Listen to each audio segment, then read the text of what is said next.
കൊച്ചുങ്ങളെ ഉണ്ടാക്കാനും ചോറും കറിയും വെച്ച് തരാനും മാത്രമാണ് നീ. ചില ഭാര്യമാർക്ക് ചില ഭർത്താക്കന്മാർക്ക് കൊടുക്കുന്ന സ്ഥാനം അത് മാത്രമാണ്. എന്തോന്നറിയോ നിനക്ക്? നിനക്ക് ബുദ്ധിയുണ്ടോ? നീ എന്തിനാണ് ഈ ഞങ്ങളുടെ ഇടയ്ക്ക് വന്ന് സംസാരിക്കുന്നത്? നിനക്കറിയുന്നത് ആ കാര്യം മാത്രമാണ്, നീ അത് മാത്രം ചെയ്താൽ മതി എന്ന് ആജ്ഞാപിക്കുന്ന ഭർത്താക്കന്മാരുണ്ട്. അടിമയെ പോലെ ജീവിക്കണം, മനസ്സില്ല, നമുക്കൊന്നുമില്ല. നമുക്ക് കുഞ്ഞുങ്ങളെ ഉണ്ടാക്കണം, അതിനെ വളർത്തണം, ചോറും കറിയും വെച്ച് കൊടുക്കണം, വീടെല്ലാം ക്ലീൻ ചെയ്ത് വെക്കണം. സത്യമാണോ? തോന്നിയിട്ടുണ്ടോ നമുക്ക്? എനിക്ക് തോന്നിയിട്ടുണ്ട്. എല്ലാം സഹിക്കും. ഇതിൽ നിന്നും അങ്ങ് പെട്ടെന്ന് അതിലേക്ക് ലയിച്ച് ചേരാനായിട്ട് പല പെണ്ണുങ്ങൾക്കും കഴിയാതെ പോകും. അവർ കുടുംബത്തിന് വെളിയിലാവും. പക്ഷേ ഒരു കാര്യമുണ്ട്, പെണ്ണുങ്ങളെപ്പോഴും സ്വന്തം കാര്യങ്ങൾ നോക്കണം, നോക്കാതിരിക്കരുത്. പ്രസവിക്കേണ്ട കടമ നമുക്കാണ് എന്ന് വിചാരിച്ച് നിങ്ങളൊരു പ്രസവിക്കുന്ന യന്ത്രമല്ലേ.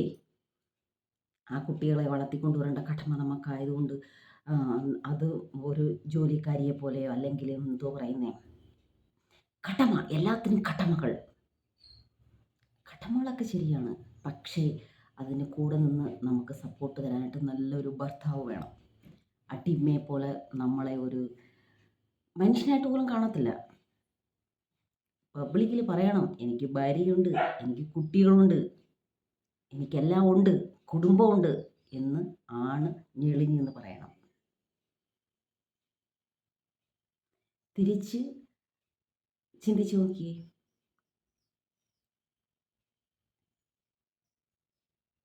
സത്യമല്ലേ? ഇനി അടുത്ത കാലത്തായിട്ട് ഒരു ഭർത്താവിന് മോശമായിട്ട് സംസാരിക്കുന്ന ഒരു ഇത് കണ്ടു. അത് അപ്പോൾ അതിന് കമൻ്റൊക്കെ ഞാൻ പോയി ഒന്ന് വായിച്ചു നോക്കി. 100% പെണ്ണുങ്ങൾ എൻ്റെ ഭർത്താവാണ് എൻ്റെ ശത്രു എന്ന് പറയുന്നത്. ഒറ്റ ഒരാൾ പോലും എൻ്റെ ഭർത്താവാണ് എനിക്ക് നല്ലതെന്ന് പറയുന്നില്ല. ചിലപ്പോൾ തിരിച്ച് അങ്ങനെയൊക്കെ ആയിരിക്കും പറയുന്നത്. പക്ഷേ ഈ ആണുങ്ങളൊന്നും മനസ്സിലാക്കണ്ടെന്ന് വെച്ചാൽ, ആണുങ്ങളൊക്കെ കൂടുതലല്ലേ പെണ്ണുങ്ങൾ ഒരുപാട് ജോലികൾ ചെയ്യുന്നില്ലേ. അതിൽ നോക്കിക്കഴിഞ്ഞാൽ കുറച്ച് പേർക്കൊക്കെ അത് മനസ്സിലാവും. നല്ല സ്നേഹമായിരിക്കും, അവരുടെ ജീവനെ പോലെ കാണും ചില ഭർത്താക്കന്മാർ. പെണ്ണുങ്ങളൊക്കെയാണ് ഞാനൊരു പെണ്ണല്ലേ, ഞാനല്ലേ കുഞ്ഞുങ്ങളെ പ്രസവിക്കണം, ഞാനല്ലേ വീട്ടു ജോലി ചെയ്യണം, ഞാനല്ലേ എല്ലാം ചെയ്യേണ്ടത് എന്നൊക്കെ വിചാരിച്ച് ചില പെണ്ണുങ്ങൾ അങ്ങ് അടിമയായിട്ട് ജീവിച്ചു പോകും. എല്ലാം കൂടെ കൺട്രോൾ ചെയ്ത് കൊണ്ടുപോകാനുള്ളൊരു കഴിവ് വേണം. ഈ ആണുങ്ങളാണെങ്കിൽ അവർക്കൊരു ചിന്തയുണ്ട്, ഞങ്ങൾ ആണുങ്ങളാണ്, നിങ്ങളൊന്നും കൊള്ളാത്തവരാണ്, നിങ്ങൾ ബുദ്ധിയില്ലാത്തവരാണ്. പക്ഷേ ആണുങ്ങളെക്കാൾ ഭയങ്കര പവർഫുള്ളാണ് പെണ്ണുങ്ങൾ. ചില സാധനങ്ങളൊക്കെ പൊക്കിയെടുക്കാനൊരു കപ്പാസിറ്റി ചിലപ്പോൾ ഇല്ലാതിരിക്കാം. പക്ഷേ ബുദ്ധിപരമായിട്ടും ഓരോ കാര്യങ്ങൾ കൺട്രോൾ ചെയ്ത് മുന്നോട്ട് പോകുന്ന ആ ഒരു കാര്യവിവരത്തിലും പെണ്ണുങ്ങളെ മറികടക്കാൻ ആണുങ്ങൾക്ക് പറ്റത്തില്ല. വലിയ വലിയ വലിയ കാര്യങ്ങളും ചിലപ്പോൾ സാധിച്ചേക്കുന്ന കണക്കെടുത്ത് നോക്കിയാൽ പെണ്ണുങ്ങളായിരിക്കും ലോകത്തെ വെച്ച് നോക്കുമ്പോൾ. ആണിൻ്റെ പിന്നിൽ നിന്ന് ഇങ്ങനെ അങ്ങനെ ഇങ്ങനെ അങ്ങനെ എന്ന് പറഞ്ഞു കൊടുക്കാൻ തീർച്ചയായിട്ടും പെണ്ണുങ്ങളുണ്ടാവും. ആണുങ്ങളത് മനസ്സിലാക്കുന്നില്ല, അടിച്ചമർത്തുകയാണ്. പെണ്ണല്ലേ, നീ അടുത്ത വീട്ടിൽ പോണ്ടല്ലയോ, അവൾക്ക് അത് പഠിപ്പിച്ചു കൊടു, ഇത് പഠിപ്പിച്ചു കൊടു, അങ്ങനെ പഠിപ്പിച്ചു കൊടു എന്നാണ് വീട്ടിലെ അച്ഛന്മാരെ പറയുന്നത്. എന്നാ മോനോട് പറയത്തില്ല, മോനെ നീ കുറച്ച് പഠിച്ചോടാ, ഭാര്യ വരുവാനെ അവൾക്ക് കുറച്ച് സപ്പോർട്ടൊക്കെ ചെയ്ത് കൊള്ളടാ എന്നൊന്നും പറയത്തില്ല. അങ്ങനെ വളരെ കുറച്ച് മാത്രമാണ് ഈ ഒരു സപ്പോർട്ടൊക്കെ ഭാര്യയ്ക്ക് കൊടുക്കുന്നത്. അത്രയ്ക്ക് സ്നേഹമുള്ളവർ മാത്രം.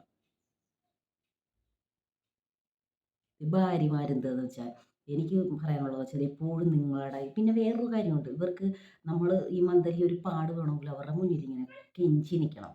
എനിക്ക് ഇത് വേണം അത് വേണം എന്നിട്ട് ഭയങ്കര വിയർത്ത് വീഴുന്നുണ്ട് വേണം എന്നൊക്കെ പറഞ്ഞുകൊണ്ട്.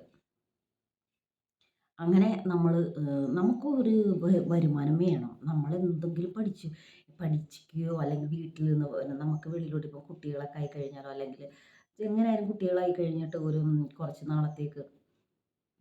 നാളത്തേക്ക് നമ്മൾ എങ്ങും പോകാൻ പറ്റത്തില്ല. അപ്പോൾ നമ്മൾ ഫസ്റ്റ് തൊട്ടേ കല്യാണം കഴിച്ച് വരുമ്പോഴത്തേക്ക് അത്രയും പഠിക്കാത്ത ആൾക്കാരുടെ കാര്യമാണ് പറയുന്നത്.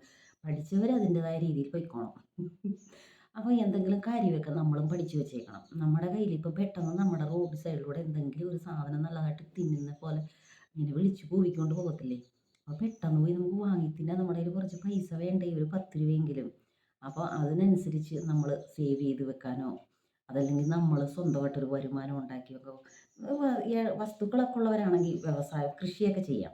കൃഷിയൊക്കെ ചെയ്ത് നമ്മളും ഇങ്ങനെ എന്തെങ്കിലും വരുമാനം, അധികം സ്റ്റിച്ചിങ്ങൊക്കെ നല്ല വരുമാനം ഉണ്ടാക്കുന്നതാണ് കേട്ടോ. സ്റ്റിച്ചിങ് നല്ല നല്ല സ്റ്റിച്ചിങ് ആണെങ്കിൽ എത്ര ദൂരയിൽ നിന്നും ആൾക്കാർ വരും. അതാണ് അതിൻ്റെ ഒരു ഗുണം. നല്ല സ്ട്രെച്ചറാ തയ്ച്ചു കൊടുക്കണം. അവർ പറയുന്ന പോലെ തയ്ച്ചു കൊടുത്തു കഴിഞ്ഞാൽ നമ്മളെ തേടി ആൾക്കാർ വരും. ഞാൻ വേറെ കാര്യത്തിലേക്ക് പോയി. അപ്പം ഈ ഭാര്യയുടെയും ഭർത്താവിൻ്റെ അടിമത്തത്തെക്കുറിച്ചാണ് ഞാനിന്ന് പറയുന്നത്. ഭർത്താവിൻ്റെ ഒരു വിചാരമുണ്ട്, ഞാനേതോ വലിയ ആളാണ്, നീ ഒന്നും അല്ലെന്നൊക്കെ. അങ്ങനൊന്നും അല്ല. ഞങ്ങൾ പെണ്ണുങ്ങൾ ഭയങ്കര ധൈര്യശാലികളും ബുദ്ധിശാലികളും ഒക്കെയാണ്. പിന്നെ നിങ്ങൾക്ക് വേണ്ടി ഞങ്ങൾ കുറച്ച് താഴ്ന്നു തരുന്നതാണ്. നിങ്ങൾ ഞങ്ങൾക്ക് വേണ്ടി താഴത്തില്ല. ഞങ്ങൾ താഴ്ന്നു കൊടുക്കുന്നു. ഇതെല്ലാം ഞങ്ങളുടെ കടമകളാണ് എന്ന് വിചാരിച്ച് അങ്ങ് താഴ്ന്നു കൊടുക്കുന്നതാണ്. അല്ലാതെ ബുദ്ധിയില്ലാത്തത് കൊണ്ടോ ഒന്നുമല്ല. ആ ചിന്തകളൊക്കെ നിങ്ങൾ മാറ്റി വെക്കണം. ഞങ്ങളെ അംഗീകരിക്കണം. ഇതൊക്കെ പറയുമ്പോൾ എന്നോട് ആണുങ്ങൾ വഴക്കിനൊന്നും വരരുത്. സത്യസന്ധം ഞാൻ കണ്ട കാര്യങ്ങളാണ് പറയുന്നത്. ഇന്ന് വായിച്ചു നോക്കിയപ്പോൾ എൻ്റെ ഭർത്താവ് ശത്രുവാണ്. അയാൾ 30 വർഷമായിട്ട് എനിക്ക് ദ്രോഹം ചെയ്തു. അങ്ങനെയാണ് ഇങ്ങനെയാണ്. ഞാൻ കുട്ടികൾക്ക് വേണ്ടി അങ്ങ് ജീവിക്കുകയാണ്. വീട്ടിൽ പോയി എനിക്ക് പരാതി പറയാൻ പറ്റുന്നില്ല. വീട്ടിൽ പോയി അഡ്ജസ്റ്റ് ചെയ്യേ. നാട്ടുകാരെന്ത് പറയും, വീട്ടുകാരെന്ത് പറയും. നാട്ടുകാരെന്തോ പറയട്ടെ, നാട്ടുകാരാണോ ഒന്ന് ജീവിക്കുന്നത്. അഡ്ജസ്റ്റ് ചെയ്യാൻ വയ്യ. അല്ലെങ്കിൽ മനസ്സിലാക്കുന്നില്ല നമ്മളെ. ഒരു ഒരു സ്വന്തം ഭാര്യയുടെ ഓരോ വേദനകളും ഈ ഭർത്താവ് ഉൾക്കൊള്ളണം. അവൾ എങ്ങനെ ആയാലും അത് ഉൾക്കൊണ്ട് മുന്നോട്ട് പോവുകയാണെങ്കിൽ അവിടെ മാത്രമേ ഉള്ളൂ. അങ്ങനത്തുള്ള ഭർത്താക്കന്മാർ വളരെ കുറവാണ്. അടിമയായിട്ട് വിചാരിക്കണം. ഇവൾക്ക് 5 കാശ് കൊടുക്കരുത്. കൊടുത്തു കഴിഞ്ഞാൽ ഇവൾ എന്തെങ്കിലുമൊക്കെ വാങ്ങി നശിപ്പിച്ച് കളയും. അല്ലെങ്കിൽ ഇവളുടെ കയ്യിൽ 5 കാശ് വരരുത്. വന്നു കഴിഞ്ഞാൽ ഇവൾക്ക് ഭയങ്കര ആവും. നല്ല രീതിയിൽ പഠിച്ചിട്ടുള്ള കുട്ടികളായിരിക്കും. കല്യാണം കഴിച്ച് പോകുമ്പം അത്രയും പഠിച്ച് എന്തിനാ, അത്രയും പണമൊക്കെ ചിലവാക്കി പഠിച്ച് എന്തിനാണെന്ന് തോന്നുന്ന അളവിൽ വീട്ടിലങ്ങ് അടിമയെ പോലെ കെട്ടിയിട്ടേക്കുക.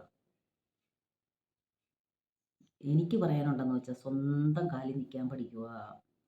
നമുക്കും ഭർത്താവിന് എന്ത് പറയണോ, എന്താണ് ചെയ്യുന്നത്, അല്ലെങ്കിൽ എന്ത് അധികാരമുണ്ടോ അതിലും കൂടുതൽ നമുക്കുണ്ട്. നമ്മളാണ് പവർഫുൾ. അത് എപ്പോഴും പെണ്ണുങ്ങൾ വിചാരിച്ച് ഭർത്താവിനെ ഒത്തിരി അങ്ങ് അടിമയാക്കരുത്. ഒപ്പത്തിന് സംസാരിക്കണം, ഒപ്പത്തിന് നിൽക്കണം. ഭർത്താവിൻ്റെ ഒപ്പത്തിന്, ഭർത്താവ് എന്ത് ചെയ്യുന്നു അതിനൊപ്പത്തിന് നിൽക്കണം എല്ലാ കാര്യത്തിലും. ഇപ്പോൾ വീട്ടു ചിലവ് കുറച്ച് കുറഞ്ഞു പോയാലോ, അത് അല്ല വീട്ടിൽ ചിലവിനോ മറ്റുള്ള കാര്യത്തിനോ ഇല്ലെങ്കിൽ കൂടി അത് അഡ്ജസ്റ്റ് ചെയ്യാൻ നമ്മുടെ കയ്യിൽ നിന്ന് കുറച്ച് പണം കൊടുക്കുന്ന അളവുക്ക് നമ്മൾ കുറച്ച് പഠിച്ച് വെച്ച് അല്ലെങ്കിൽ എന്തെങ്കിലും ജോലി ചെയ്യുകയൊക്കെ ചെയ്ത് ഭർത്താവിനെ ഹെൽപ്പ് ചെയ്യുന്ന ഒരു ആളായിട്ട് നിൽക്കണം. ഞാൻ വേറെ കാര്യം പറഞ്ഞ് വേറെ എടുത്ത് പോയി. അംഗീകരിക്കണം ഭർത്താവ് നമ്മളെ. അല്ലെങ്കിൽ അവൾ ജോലിക്ക് പോകണ്ട, പോയാൽ വലിയ ആളാവും, എൻ്റെ തലയിൽ കയറിയിരുന്ന് നിരങ്ങും, ഞാൻ വിടത്തില്ല എന്നാണ് ചില ഭർത്താക്കന്മാരുടെ ചിന്ത. ഞാൻ കൊടുക്കുന്നത് നീ തിന്നിട്ട് അടങ്ങി ഒതുങ്ങി വീട്ടിൽ കഴിക്കണം. നിനക്ക് ഞാൻ ആഹാരം തരുന്നില്ലേ, തുണി തരുന്നില്ലേ, നല്ല വീടും ടിവിയും ഫോണും എല്ലാം ഉണ്ടല്ലോ, ഇരുന്ന് കണ്ടോണ്ട് അടങ്ങി ഇരിക്ക് എന്ന്. അത് മാത്രമാണോ ലോകം? അവർക്ക് വെളിയിലൊക്കെ പോകണം, അവിടെ ചുറ്റണം, ഇവിടെ ചുറ്റണം. അവർക്ക് കൂട്ടുകാരുണ്ട്, അല്ലെങ്കിൽ ബന്ധുക്കളുണ്ട്, അല്ലെങ്കിൽ കൂടെ പഠിച്ചവരുണ്ട്, അവരുണ്ട്, ഇവരുണ്ട്. അവരുടെ കൂടെയൊക്കെ കുറേ സമയം സംസാരിക്കണം എന്നൊക്കെ അവർക്കും ആഗ്രഹങ്ങളില്ലേ. അതെല്ലാം അടക്കി വെച്ചിട്ട് പല പെണ്ണുങ്ങളും കുടുംബത്തിന് വേണ്ടി ഒരടിമയെ പോലെ അങ്ങ് ജീവിക്കുക. പേരിന് ഭാര്യ. തോന്നിയിട്ടുണ്ടോ? എനിക്ക് തോന്നിയിട്ടുണ്ട്. പിന്നെ സ്നേഹത്തിൻ്റെ പേരിൽ ചില പെണ്ണുങ്ങൾ അടിമയായിട്ടങ്ങിരിക്കും. ആ സ്നേഹത്തിൻ്റെ പേരിലെന്ന് വെച്ചാൽ ഭർത്താവ് ഭയങ്കര ക്രൂരനും എടുത്തിട്ട് അടിക്കുന്നവരാണെങ്കിൽ പെണ്ണുങ്ങൾ അങ്ങനെ ഇരിക്കുമെന്ന് തോന്നുന്നില്ല. അവർ പ്രതികരിക്കും. ഭർത്താവ് നല്ല സമ്പന്നൻ ആണെങ്കിൽ കുറച്ച് അഡ്ജസ്റ്റ് ചെയ്തങ്ങ് പോകും. നമുക്കെല്ലാം തരുന്നുണ്ടല്ലോ, നമുക്കിങ്ങനെ ജീവിച്ചാൽ മതി എന്ന് വിചാരിച്ച് പോകുന്ന ആൾക്കാരുണ്ട്. ഇന്ന് എന്ത് പറയാൻ വന്നാ ഇവിടെ വന്ന് നിന്നു. ഇന്ന് ഭർത്താക്കന്മാർ ചെയ്യുന്ന ക്രൂരതയെക്കുറിച്ച് പറയാൻ വന്നതാ. എനിക്ക് ഭർത്താക്കന്മാരധികം ക്രൂരത പറയാൻ അറിയത്തില്ല. എന്താ സംഭവം എന്ന് വെച്ചാൽ ഞാൻ ക്രൂരത അനുഭവിച്ചിട്ടില്ല. അതുകൊണ്ട് എനിക്കറിയത്തില്ല. സത്യമായിട്ടും എനിക്കറിയത്തില്ല. പക്ഷേ എൻ്റെ വീട്ടിലാണെങ്കിൽ എൻ്റെ അച്ഛനാണെങ്കിൽ എൻ്റെ അമ്മയുടെ മണ്ടയ്ക്കൊക്കെ അടിക്കുമായിരുന്നു. അടിച്ചൊട്ടയ്ക്കുമായിരുന്നു. രക്തം ദേ വീർത്തൊഴുകുന്ന പോലെ ഒഴുകുമായിരുന്നു. പക്ഷേ എനിക്കങ്ങനെ ക്രൂരതകൾ അനുഭവം ഒന്നും വന്നിട്ടില്ല. എനിക്ക് എന്ത് വേണമെങ്കിലും സാധിച്ചു തരും.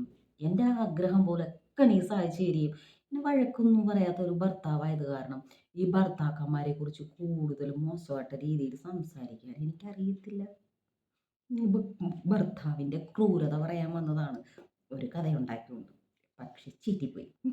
Thank you.